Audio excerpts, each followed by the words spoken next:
Welcome to this short course on the power lift technique for proper lifting, bending, and reaching.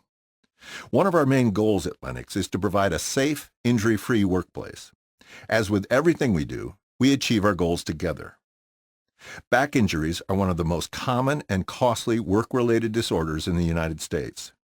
Back injuries affect nearly 1 million workers in the U.S. every year and are responsible for more lost workdays than any other injury. We're taught to place our feet shoulder distance apart while keeping our back straight and bending with our knees to lift the load. We call this the power squat. The power squat creates some fairly serious problems for the person doing the lifting. The deep squat in particular causes problems. It forces us to rock onto the balls of our feet, which is a weak and unstable position. The position keeps us from getting the load close enough to the body because our knees get in the way, which forces us to lift the load away from the body, adding strain to the back. The power lift technique, developed by Dr. Mike Schaefer of Risk Management Consultants, is a completely new way to lift, push, pull, bend, and reach, and will make you stronger and make your work easier. The most important element of power lift is the wide stance, wider than shoulder width.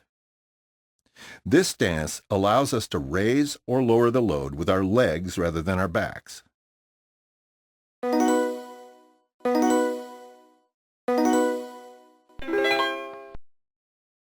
In this module, we're going to cover bridging and the golfer's bend. Bridging is a way to add strength and balance as you lift and bend.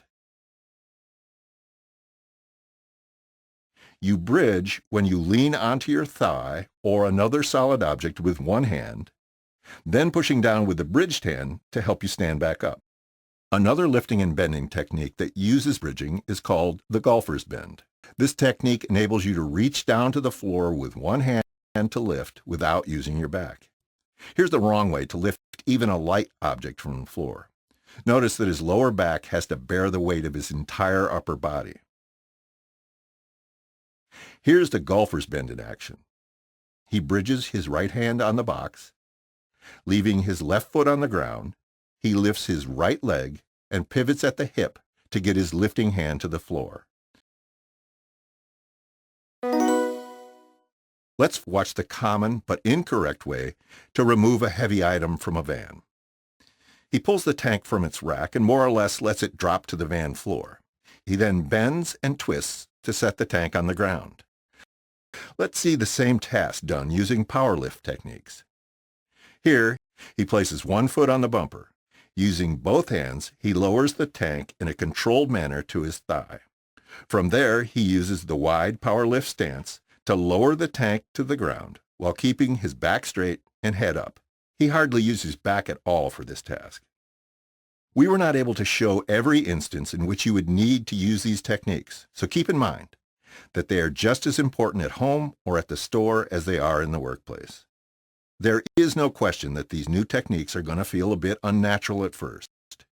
You're going to have to really think about it for a while and unlearn the old techniques.